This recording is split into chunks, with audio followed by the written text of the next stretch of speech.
Campus de Berkeley, California. Aquí, como en otros lugares, hace ya más de 10 años que empezó la lucha contra el SIDA. Pero a pesar de los enormes recursos empleados en esta batalla, la investigación atraviesa por un momento de duda. Algunos científicos han decidido cuestionarse todo de nuevo, empezando por lo que aparentemente se tenía como certeza inamovible: la responsabilidad del virus en el desarrollo del SIDA. ¿Y si los científicos se hubieran equivocado al señalar este virus como agente causante del nuevo síndrome? El mero enunciado de esta crucial pregunta hubiese sido impensable hasta ahora. Sin embargo, escuchen las razones que han conducido a estos científicos a formulárselas seriamente. Son el profesor de biología molecular Peter Duisberg, de la Universidad de Berkeley, y su colega Richard Stroman.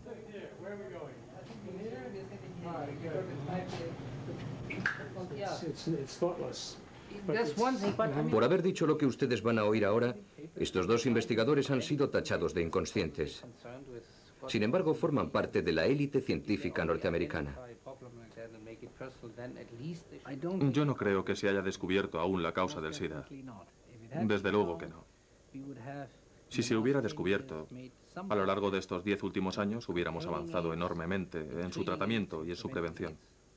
Pero no ha ocurrido así. Se están descubriendo muchas cosas acerca del VIH. Esto no se cuestiona. Quiero decir que sabemos más del virus de lo que aparentemente necesitamos saber, pero no estamos descubriendo nada sobre el SIDA.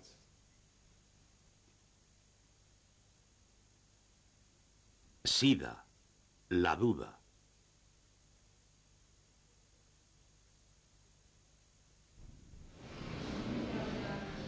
Abril 1984.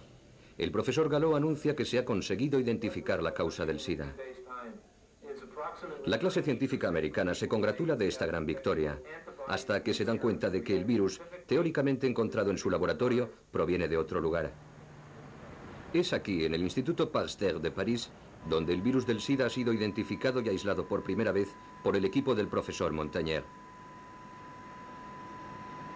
Terminada la polémica sobre el origen del virus, que mantuvo enfrentados durante un tiempo a Gallo y Montagnier, ambos científicos se ponen rápidamente de acuerdo en identificarlo como el causante del SIDA. Bien, yo creo que hay que ser cauteloso en este tema. Me parece que lo prudente es que mantengamos la duda. La duda es un hecho científico. No hay dogmas en la ciencia. De cualquier manera, yo no creo que al decir que el VIH es la causa del SIDA esté enunciando un dogma religioso. Mi opinión es que se trata de una afirmación basada en datos. Datos que actualmente son numerosos y que a medida que pasa el tiempo van en aumento. Cada vez es más pequeño el número de personas que rechaza estos datos. Hay que estar ciego, sordo y mudo para no aceptar que este virus está efectivamente asociado al SIDA. Al igual que el profesor Wayne Hobson que vemos aquí, todos los científicos del mundo coinciden en que el enemigo a combatir es el VIH. Todos menos uno. Peter Duisberg se opone con argumentos a la hipótesis oficial de que el VIH es la causa del SIDA. Entiendo que Duisberg planteara este tema en su momento, porque entonces aún no existía una toma de conciencia general de que todavía no disponíamos de los elementos suficientes para afirmar que esto era así. Pero yo nunca estuve de acuerdo con Duisberg. Para mí, los hemofílicos y los niños infectados eran prueba suficiente. Además, estaba la cuestión del SIDA en los monos. Pero él planteó el asunto y una de dos. O le respondíamos o le ignorábamos. La actitud de la comunidad científica despreció en cierto modo a Duisberg porque, en vez de responderle con argumentos científicos, reaccionó escandalizándose. ¿Pero esto qué es? ¿Cómo se puede decir una cosa así en nuestros tiempos? A partir de 1987, la polémica planteada por Duisberg sobre la implicación del VIH en el SIDA se debatió en la prensa científica. Pero las escasas respuestas aportadas por sus colegas no le hicieron cambiar de opinión. Aún hoy, él opina que no está suficientemente probada la implicación del VIH en el SIDA. El VIH que vemos en estas imágenes pertenece a un determinado tipo de virus, los llamados retrovirus, que Duisberg lleva estudiando desde hace más de 30 años.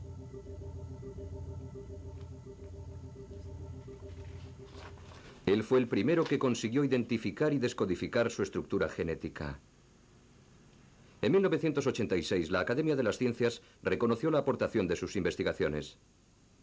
Desde entonces, Duisberg está considerado como uno de los más importantes especialistas en los retrovirus. He descubierto que los retrovirus no matan las células, ni provocan enfermedades, a no ser que sean extremadamente activos y numerosos en un animal, y probablemente también en el ser humano, aunque todavía en este último caso no lo hayamos comprobado. Pero aún no hemos encontrado un solo animal o ser humano que esté libre de la presencia de retrovirus. Todos los seres vivos albergan retrovirus idénticos al VIH. Están en estado latente, presentan la misma estructura genética, el mismo mecanismo de replicación, la misma tasa de mutación, idéntica transcriptasa inversa. Son exactamente iguales, pero no producen enfermedades. Son los virus menos dañinos que hemos observado jamás. Por eso, desde hace casi 20 años, muchos de nosotros estamos estudiando los retrovirus como posibles agentes productores del cáncer, precisamente porque no matan a las células.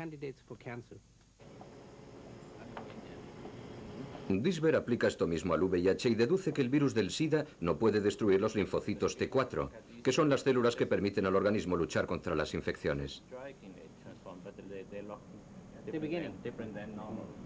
Aun suponiendo que pudiera destruirlas, se ha podido observar que el VIH infecta muy poco los linfocitos T4.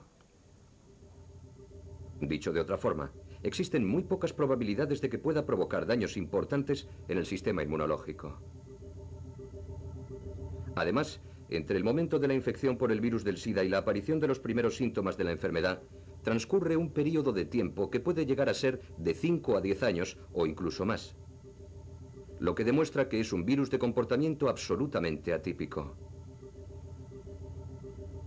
Las enfermedades causadas por virus aparecen cuando muchos virus atacan a muchas células. Si un virus ataca una sola célula, la infección no es perceptible. Si una persona está infectada por la gripe, la sífilis, la gonorrea o un herpes, al cabo de 2 o 3 semanas aparecen los síntomas. O bien no se presentan nunca porque puede que el sistema inmunológico los reconozca y frene la infección. Por eso pasamos por un periodo de latencia de 1, 2 o 3 semanas, a veces solo de días, porque el virus necesita reproducirse en gran número en nuestro organismo para matar células. Entonces es cuando nos ponemos enfermos. No hay ninguna explicación lógica para aceptar el hecho de que una persona que se infecta hoy consiga neutralizar el virus con su sistema inmunológico y se convierta en seropositiva y desarrolle la enfermedad 10 años después. El virus entra en acción antes de que lo haga el sistema inmunológico. Si el virus fuera el responsable, la enfermedad aparecería mucho antes, no 10 años después.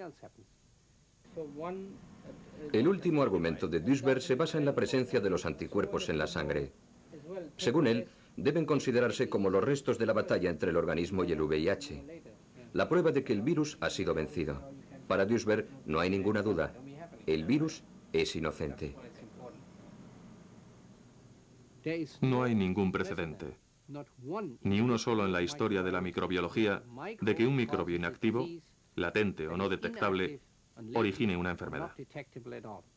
¿No se ha encontrado ningún virus activo? En la mayoría de los pacientes afectados por el SIDA, ninguno. Solamente anticuerpos. Esa es la razón por la cual algunos microbiólogos tan renombrados como Gallo y Robin Weiss no hayan conseguido aislar el virus del SIDA en los pacientes. ¿Y en los nódulos linfáticos? Tampoco. Lo han intentado durante varios años, pero lo único que han conseguido es el virus de Montagnier. No lo han encontrado porque no hay nada que encontrar. Está claro. Tras 10 años de polémica, Duisberg mantiene su postura. Según él, todavía no hay nada que pruebe la relación entre el VIH y el SIDA. Y mientras que no se produzca una demostración científica, no cambiará de opinión. La actitud de Duisberg ha llevado a otros investigadores a replantearse el protagonismo del virus en la enfermedad, como en el caso del profesor Harry Ruben, pionero también del análisis de los retrovirus. Muchos de los especialistas más importantes de hoy en día han sido alumnos suyos. Solo me gustaría apuntar que, a diferencia de lo que ocurre con otros virus, en el caso del VIH no hay una evidencia que permita su identificación exacta. No descarto que pueda tener cierto protagonismo, pero esto no significa necesariamente que sea la principal o la única causa existente. En cualquier caso, no ha sido probado científicamente. Las dudas planteadas por los heterodoxos del SIDA no siempre han quedado sin respuesta. Sin embargo, el debate ha sobrepasado el ámbito estrictamente científico y ha llegado a convertirse en una polémica casi religiosa, anatemizadora para los que no participan de las tesis oficiales. Los disidentes excluidos del debate científico se han agrupado en torno al profesor de bioquímica Charles Thomas, con la intención de hacerse oír.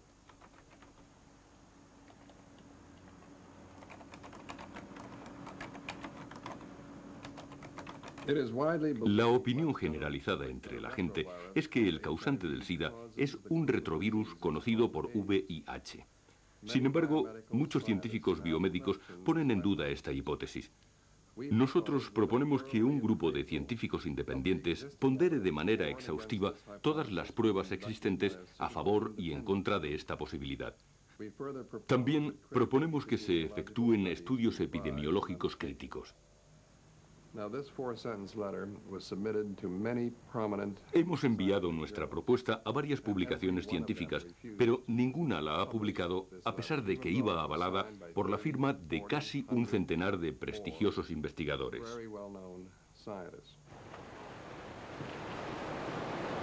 Hasta el momento, 3 premios Nobel han manifestado públicamente sus dudas acerca de la tesis oficial. La bióloga Barbara McClintock, ya fallecida, el profesor Walter Gilbert, de Harvard, y por último, Kary Mullis, Premio Nobel de Química en 1993, a quien vemos en la imagen. Actualmente reside en San Diego, en la costa de California. Kary Mullis es el inventor del APCR, un procedimiento que permite aislar y observar los genes ampliados de un microorganismo. Este descubrimiento ha revolucionado el trabajo de los científicos en todos los laboratorios del mundo y se ha convertido en un instrumento valiosísimo en la investigación sobre el SIDA, lo que ha llevado a Mullis a profundizar en este tema y a poner en duda determinados aspectos incuestionados hasta ahora. Yo intentaba encontrar unas referencias, es decir, los trabajos científicos que demostraran que el virus VIH era la causa del SIDA. Necesitaba estos datos porque estaba redactando un informe y tenía que citar estas referencias para poder decir, esto es así, como confirman tales y tales documentos. Pero no conseguía encontrarlos. En anteriores trabajos nunca había tenido el menor problema a la hora de buscar las fuentes científicas sobre las causas de algún fenómeno. Normalmente es fácil encontrar estos datos recurriendo a publicaciones especializadas. Se averigua quién ha estudiado determinado tema, qué descubrimientos ha realizado y cuál es su tesis de trabajo. Pero esta vez no fue así. Pregunté a todos los investigadores sobre el SIDA por qué opinaban que el VIH era la posible causa de la enfermedad. ¿Cómo tenían la certeza? ¿Con qué documentos trabajaban? Todos me contestaban, pues hay un montón de datos que lo avalan. Y yo les decía, ¿podría decirme exactamente cuáles? Yo estaba deseando encontrar lo que buscaba para terminar mi trabajo. Necesitaba esos datos para citarlos en mi informe sobre el VIH en la sangre. Solo quería eso. Solo quería documentar mis teorías y para ello necesitaba la prueba de que el VIH era la posible causa del SIDA.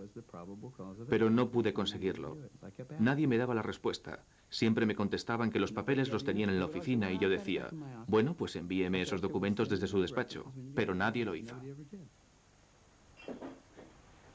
Para Mullis, esta dificultad en conseguir las pruebas demuestra que la investigación se ha realizado sin respetar las reglas más elementales de la metodología científica.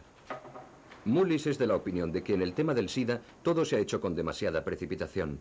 La investigación, la divulgación pública, el intercambio de opiniones entre la comunidad científica y, por último, la conclusión a la que se ha llegado, que no es más que una verdad a medias.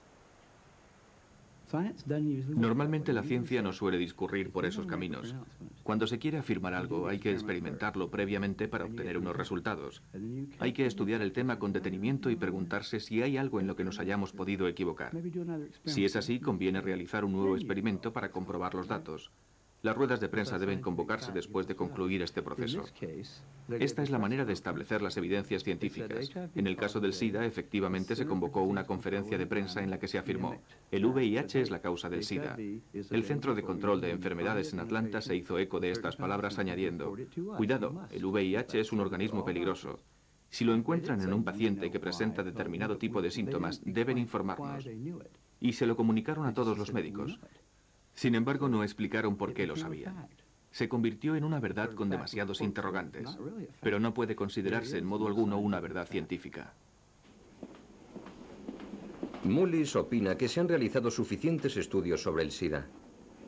Sin embargo, aún no tenemos los datos necesarios para confirmar que el VIH es su agente causante. Necesitamos una evidencia científica que demuestre la certeza de esta hipótesis.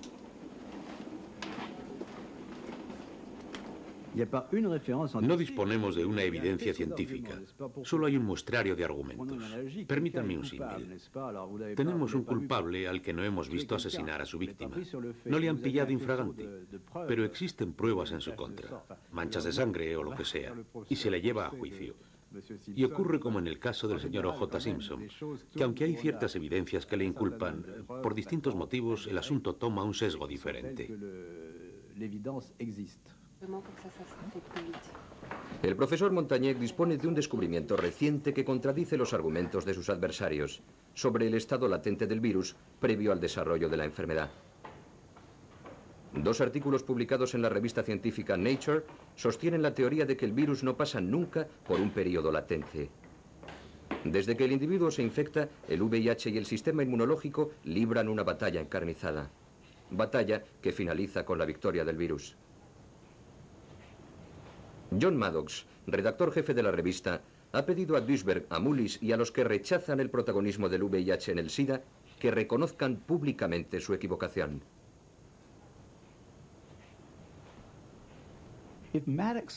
Si Maddox piensa que esos artículos prueban que el virus VIH provoca el SIDA, debería pegarse un tiro. Nunca ha aceptado las hipótesis alternativas de las personas como yo. Siempre ha mantenido una opinión cerrada.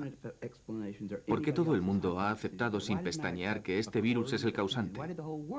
Si hasta 1995 no se sabía el origen del SIDA, ¿por qué llevan 10 años actuando como si lo hubieran sabido desde el principio? A pesar de los artículos de Nature, Mullis mantiene su postura no solamente por lo que acaba de explicar, sino fundamentalmente porque estos trabajos no aportan, según su opinión, ninguna luz sobre el papel del virus en la destrucción del sistema inmunológico. Lo que, proviniendo de un premio Nobel, constituye una razón de peso. Estoy absolutamente convencido de que no es la causa del SIDA. Los hechos están ahí. Si queremos tenerlos en cuenta, demostrarán que el VIH no es el causante del SIDA. ¿Existe el SIDA? Todas las enfermedades que se asocian al SIDA existen. Muchas de ellas desde hace mucho tiempo. Pero nunca aparecían en las mismas personas a la vez, lo que parece indicar la presencia de algún tipo de síndrome. En realidad, si analizamos dolencias como la neumocistis carinea, el sarcoma de Kaposi y la aparición de hongos en la garganta, en la cabeza, en la cara y en las extremidades, descubriremos que todas esas afecciones tienen una causa determinada, pero que no siempre es la misma. No hay ninguna razón para creer que todas responden a la misma causa. El sarcoma de Kaposi. A principios de los años 80, cuando aparecieron los primeros casos de SIDA en San Francisco, los homosexuales infectados presentaban un tipo de cáncer de piel muy poco común, el sarcoma de Kaposi. Esta enfermedad se manifiesta por la proliferación de manchas marrones por todo el cuerpo. Para la mayoría de los especialistas, el sarcoma de Kaposi en los homosexuales contaminados por el virus se convirtió rápidamente en la marca identificativa del SIDA, su seña de identidad más evidente. Sin embargo, hasta el momento nadie ha podido establecer de forma clara el papel del virus en la aparición del sarcoma de Kaposi. Es más, se ha descubierto un nuevo agente, otro posible culpable.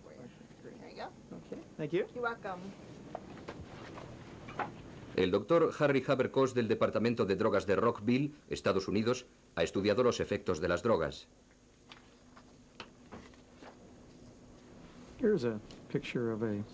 Él ha sido uno de los primeros en establecer una posible relación entre la aparición del sarcoma de Kaposi y el popper, una droga afrodisíaca muy extendida entre los homosexuales hasta los años 90.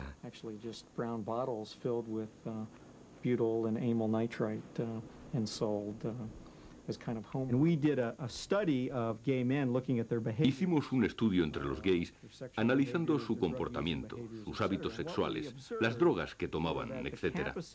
Y descubrimos que los que padecían el sarcoma de Kaposi tenían patrones de comportamiento distintos a los que, por el contrario, desarrollaban neumocistis. Y descubrimos que la diferencia radicaba en la utilización o no del popper.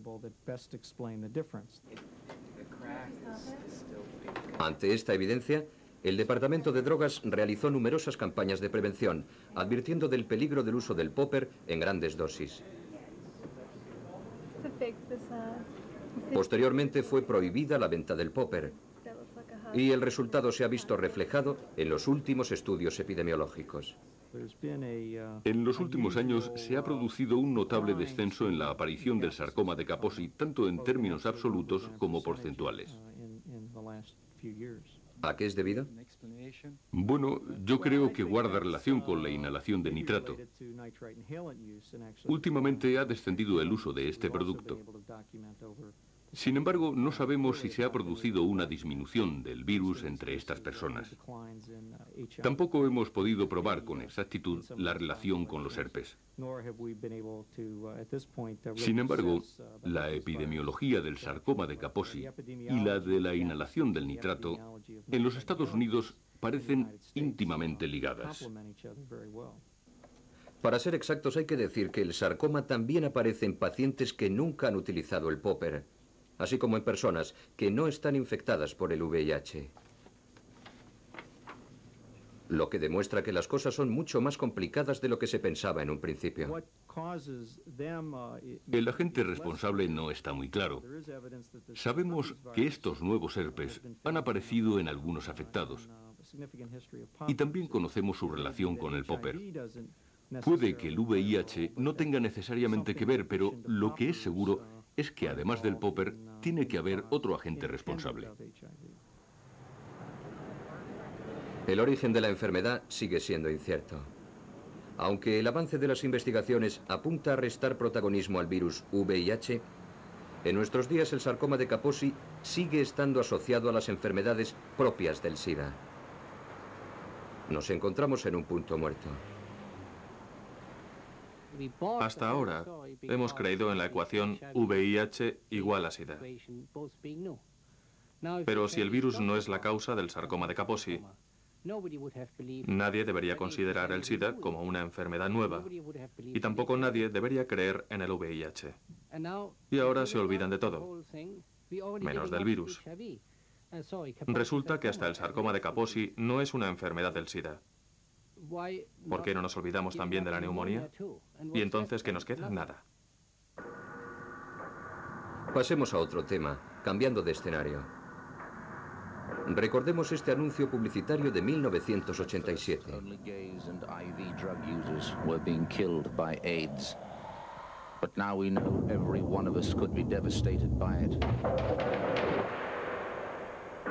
The fact is, over 50,000 men, women and children now carry the AIDS virus. That in 3 years, nearly 2,000 of us will be dead.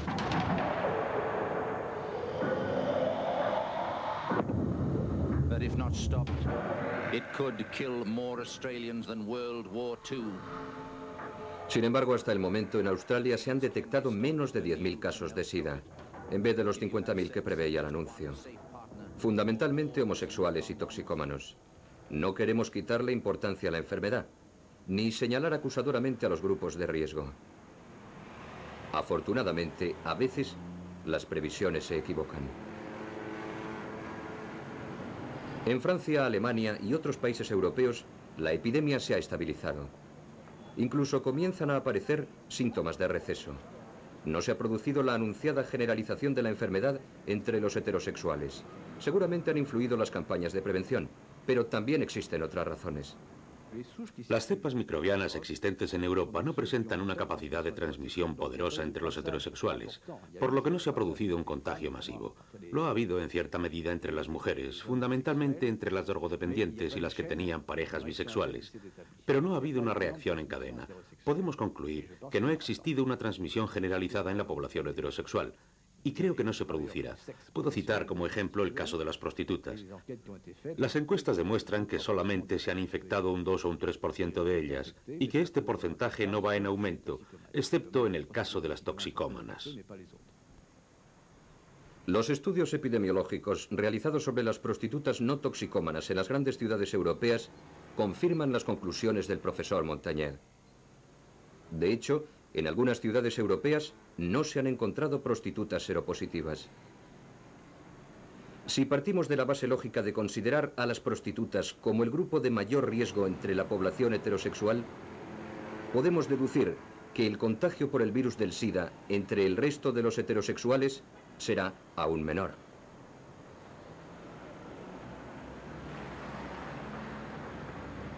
¿Debemos, por tanto, concluir que no se producirá una propagación del virus entre la población heterosexual? Los datos que posee el Centro Europeo para la Vigilancia del SIDA, organismo que dirige la mayor parte de los estudios epidemiológicos, no apuntan en esa dirección. El VT2 diferente del VT3. En general, es verdad que los homosexuales y los toxicómanos siguen siendo, 15 años después de la aparición de la enfermedad, los grupos más afectados, mucho más que la población heterosexual. Pero esto no quiere decir que en el futuro no se produzca la propagación del SIDA a este otro segmento de la población. En realidad, estamos asistiendo a una difusión lenta y progresiva del virus, mucho menos fulminante que la de los otros dos subgrupos. La extensión de la enfermedad parece haberse estabilizado. Pero este fenómeno no debe hacernos bajar la guardia. Lo que ocurre es que el riesgo de contagio de los heterosexuales es menor y, por tanto, la epidemia se extiende lenta y dificultosamente. La amenaza del SIDA que ha planeado sobre Europa en los últimos 10 años parece haberse alejado para centrarse en África.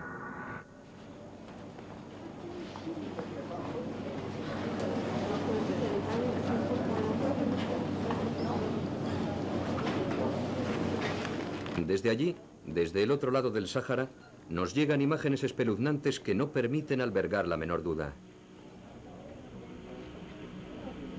El SIDA azota a todos por igual: ancianos, jóvenes, mujeres y hombres. Según la Organización Mundial de la Salud, millones de personas están infectadas por el VIH. La epidemia se ceba en el continente. ¿Quién podría poner en duda la magnitud de la tragedia?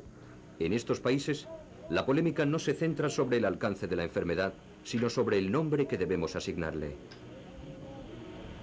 África se muere, pero ¿de qué? Es verdad.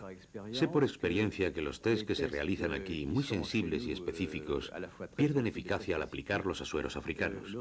Ello es debido a varias razones. En primer lugar, los africanos padecen infecciones recurrentes o crónicas, como el paludismo, lo que provoca una tasa de anticuerpos anormalmente elevada. Por tanto, se pueden producir reacciones no específicas que den lugar a errores en los resultados, a falsos seropositivos en las pruebas de SIDA. También existe una enorme diversidad en las cepas africanas. Encontramos allí todas las variantes posibles del virus. Y en muchas ocasiones las pruebas no están convenientemente adaptadas. Por tanto, es necesario realizar un estudio exhaustivo.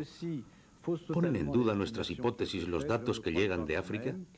No lo creo, porque todas las estimaciones han sido obtenidas mediante métodos diferentes y muestran un abanico de posibilidades. Basta visitar cualquier hospital de África para darse cuenta de que la mayoría de los pacientes padecen el SIDA.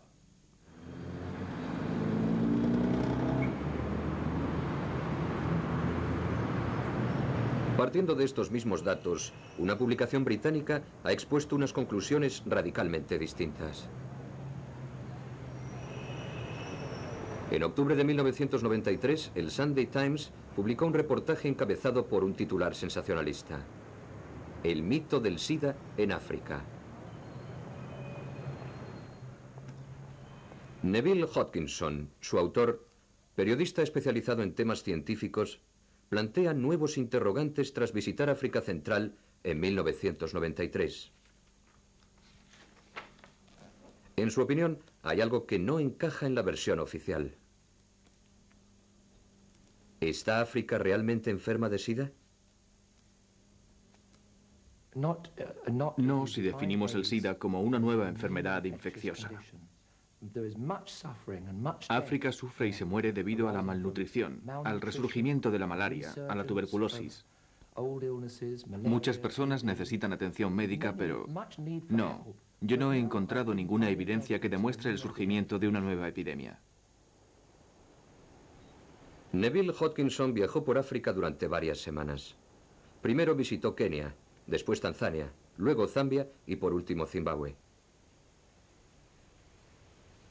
Nos cuenta el miedo de los africanos al SIDA, más extendido que la propia enfermedad, y las razones que lo explican.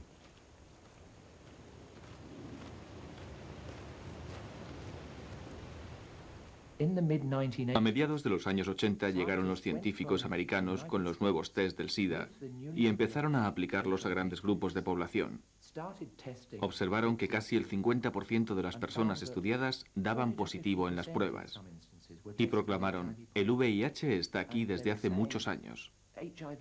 África está a punto de sucumbir a la mayor epidemia de la historia. Y claro, crearon un clima de auténtico pánico. El terror está presente en todas partes, y de forma infundada, según escribe Neville. Él no ha visto el SIDA. No lo ha encontrado en las aldeas diezmadas por la malaria, ni en los cementerios improvisados para hacer frente a la hecatombe.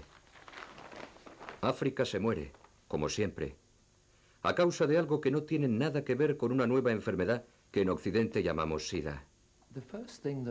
Cuando llegué a África, lo primero que me sorprendió fue no encontrar esos hospitales atestados de enfermos de SIDA, esos pueblos arrasados por la enfermedad de los que tanto se había escrito. Pero cuando preguntaba de qué se estaban muriendo, siempre me contestaban: de SIDA. Yo decía: bien, ¿pero de qué enfermedad? Porque el SIDA es un síndrome de inmunodeficiencia. Y me contestaban: bueno, este paciente tiene tuberculosis, este otro una diarrea crónica y este malaria. Había muchas enfermedades diferentes, fiebres, diarreas,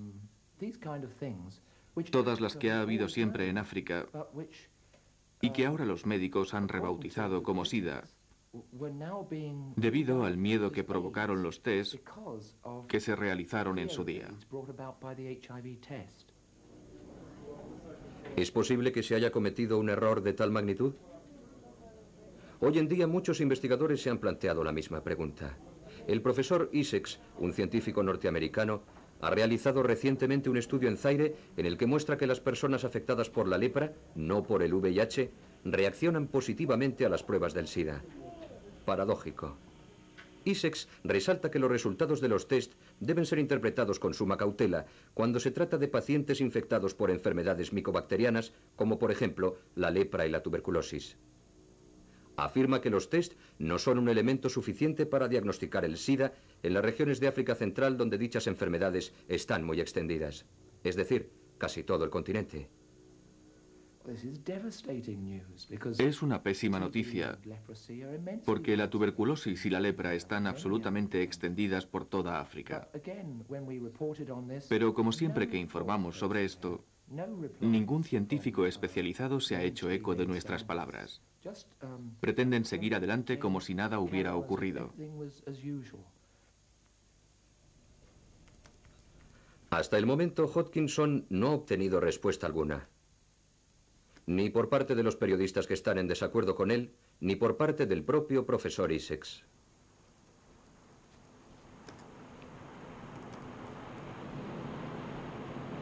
¿Los test del SIDA son menos exactos de lo que se dice? Aquí, en Australia, un equipo de investigadores de Perth ha realizado un estudio exhaustivo sobre este tema. Y precisamente en este hospital.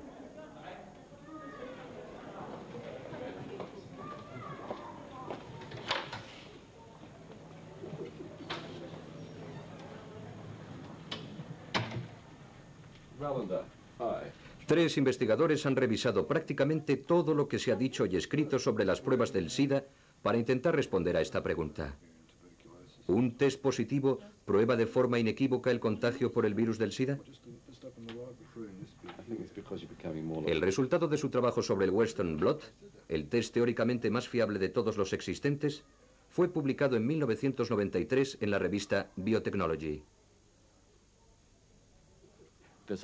Hay muchos datos que demuestran que el test ha sido considerado fiable antes de haber sido convenientemente comprobado. Este es el punto clave de nuestro trabajo. Se ha puesto en tela de juicio la fiabilidad del test. Quizá estemos dando por buenos unos resultados inciertos. Debemos recordar que el test jamás detecta el propio virus, sino los anticuerpos que han reaccionado a la presencia del virus en el organismo. ¿En qué consiste el test del SIDA? Se desarrolla en dos etapas. La primera es el test ELISA. Si el resultado es positivo, debe ser obligatoriamente confirmado por una segunda prueba, el test de Western Blot. El Western Blot consiste en una bandeja sobre la que han sido fijadas las diferentes proteínas del virus. Dicha bandeja se pone en contacto con el suero del paciente. Si el suero contiene anticuerpos contra el virus, las proteínas aparecen en forma de bandas negras. El test es positivo cuando la bandeja presenta varias bandas negras. Hasta aquí todos de acuerdo, pero posteriormente las cosas se complican porque los criterios valorativos cambian de un país a otro. Francia no tiene los mismos criterios que los Estados Unidos para aceptar una prueba positiva. Dichos baremos varían también en Australia o en África.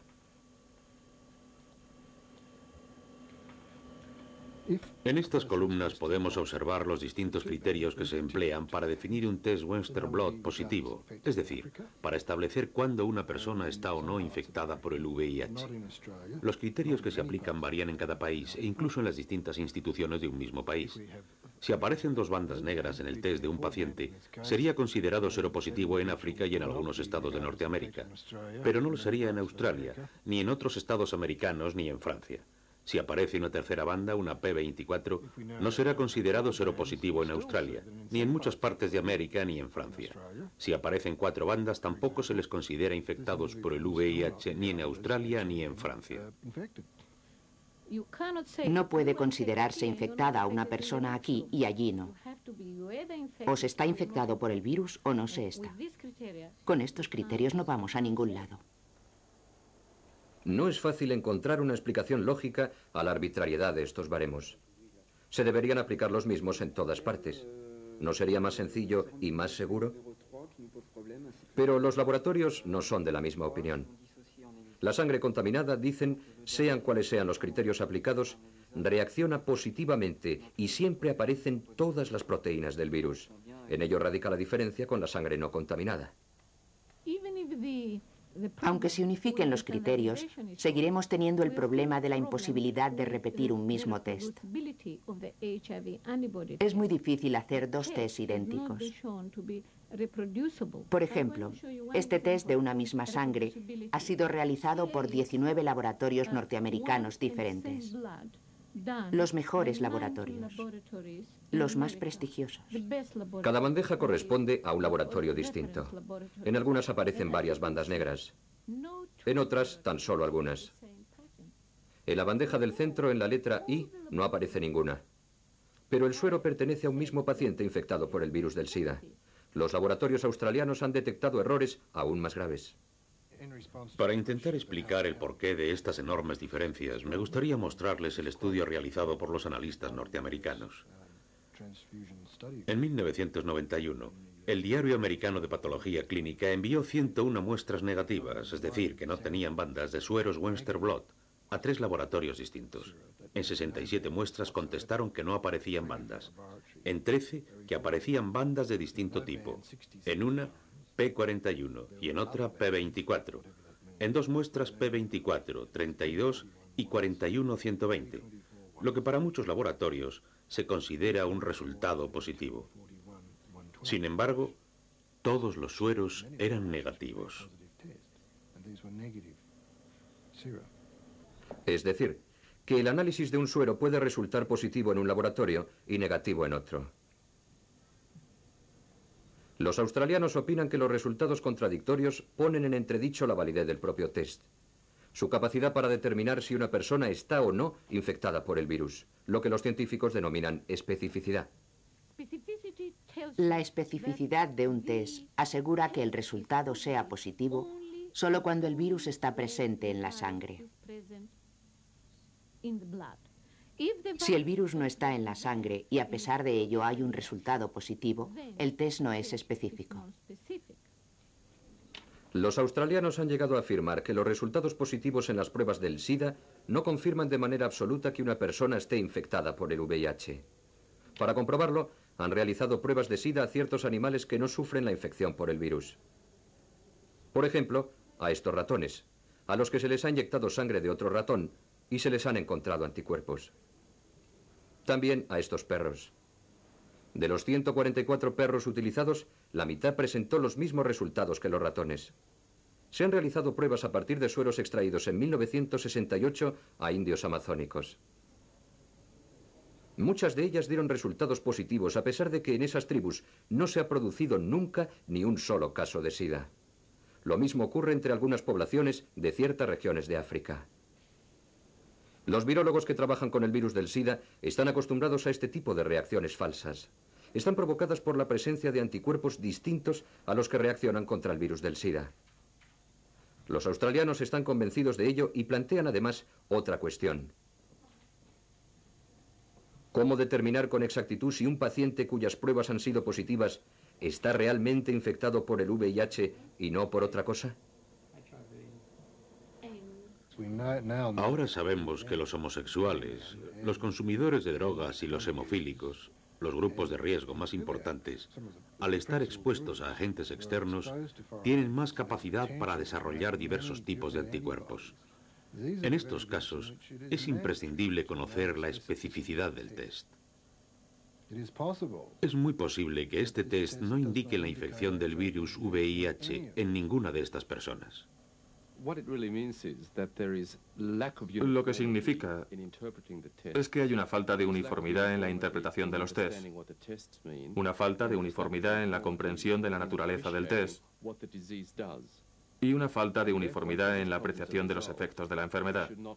Hasta que no se solucionen estos problemas, no debemos considerar el mecanismo del virus como el causante del SIDA.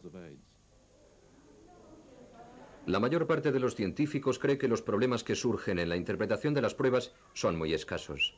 Además, para evitar errores, se realizan numerosos controles de calidad. La duda planteada desde hace ya más de 10 años por los investigadores que aparecen en este reportaje ha comenzado a socavar las verdades oficiales. También ha anidado en el seno de la comunidad científica. En esos círculos, la polémica está sobre el tapete, con menor virulencia ciertamente que en casos anteriores. La ecuación VIH igual a SIDA ha sido revisada a la luz de los nuevos descubrimientos sobre la enfermedad, y este proceso se ha visto reflejado en la prensa. Todo hubiera sido muy sencillo si, tras descubrir el virus del SIDA, hubiéramos descubierto un medicamento antirretrovírico que frenara la enfermedad y curara al paciente. Pero en realidad nos dimos cuenta de que las cosas eran mucho más complicadas. Una sustancia que in vitro era capaz de frenar la reproducción del virus del SIDA no servía para bloquear la enfermedad en los pacientes. Había que seguir buscando. Había que intentar llegar a comprender por qué la epidemiología del SIDA no es igual en los países industrializados que en los países en vías de desarrollo, en África o en Asia. Por tanto, había que intentar dar respuesta a muchos interrogantes, y la presencia del virus no explicaba por sí misma todos ellos.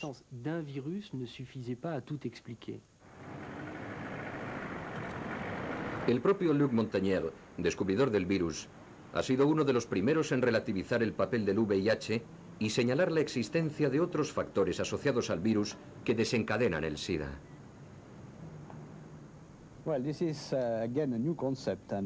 Nos encontramos en San Francisco en 1990, en un momento muy importante en el que se estaba celebrando la 6ª Conferencia Internacional sobre el SIDA. Durante dicha conferencia, Luc Montagnier afirmó que el VIH podía no ser la única causa del SIDA. Para el virólogo Pasteur, el VIH tiene un cómplice, el micoplasma. Sin este acompañante, el virus no puede actuar. El tiempo no ha dado la razón a Montagnier. Hoy en día el profesor tiene una actitud más flexible, pero en el fondo no ha cambiado de opinión. Puedo decirle que tenemos argumentos muy sólidos para afirmar que junto a otros factores infecciosos conocidos, los virus y las bacterias, poseen también las propiedades necesarias para desempeñar un papel importante en el SIDA. Ahora se trata de averiguar el papel del micoplasma, su interacción con el virus. ¿Precede a la infección viral y se extiende a causa de la inmunodepresión provocada por el virus? ¿O bien se produce una infección simultánea porque el micoplasma, que probablemente también se transmite por vía sexual, puede contagiarse al mismo tiempo que el virus? ¿Qué papel desempeña en el desarrollo de la enfermedad? Por ahora no tenemos una respuesta. Los últimos descubrimientos realizados en el laboratorio apuntan a la idea de que el micoplasma puede tener un papel muy importante en el desarrollo del SIDA. Sin embargo, a pesar de las últimas aportaciones, para la comunidad científico-médica, el virus VIH sigue siendo el principal culpable. Algunos científicos, como Duisberg y Rubin, que no comparten las tesis aceptadas por los investigadores de casi todo el mundo, se ven obligados a aventurar nuevas hipótesis. A buscar nuevos culpables, con sus escasos medios y con la única ayuda de la certidumbre basada en la experiencia adquirida en sus campos de investigación. En todo el país, en todos los pacientes de SIDA, no se ha realizado ni un solo estudio científico sobre los efectos a largo plazo de las drogas inyectadas o inhaladas. No se ha llevado a cabo ninguno. Aunque ya han muerto 150.000 afectados por el SIDA, que eran consumidores de drogas intravenosas. 250 que inhalaban popper, tomaban anfetaminas, y que murieron o enfermaron de SIDA debido al consumo de estas drogas. Básicamente, mi opinión es que hay muchos factores coadyuvantes y que el VIH puede ser uno de ellos. No descarto esa posibilidad, como tampoco descarto el papel de las drogas y de otros hábitos de vida. Las drogas intravenosas y otros agentes de contagio, e incluso la intervención de otros microorganismos. Esta hipótesis puede resultar sorprendente, pero cuando menos merece ser científicamente argumentada. Pero esa es otra historia. Nuestro objetivo es demostrar que existen varios puntos oscuros en torno a las causas del SIDA y que, por prudencia, se debería prestar atención a todas las posturas, a todas las hipótesis, hasta las más inquietantes. Nos gustaría que el siguiente testimonio fuera algo más que una simple aportación. Nos referimos a Daniel Kosland, antiguo redactor jefe de la revista Science. Escuchemos sus palabras. Seguiremos debatiendo sobre la causa del SIDA hasta que consigamos curarlo. Hasta entonces, siempre habrá personas que digan que no vamos por buen camino, que deberíamos intentarlo por otras vías. No creo que consigamos evitar que pongan en tela de juicio nuestro trabajo hasta que encontremos la solución. Cuando ésta aparezca, el debate habrá llegado a su fin. ¿Considera positivo que personas como Duisberg y otros mantengan abierta la polémica? Sí, absolutamente.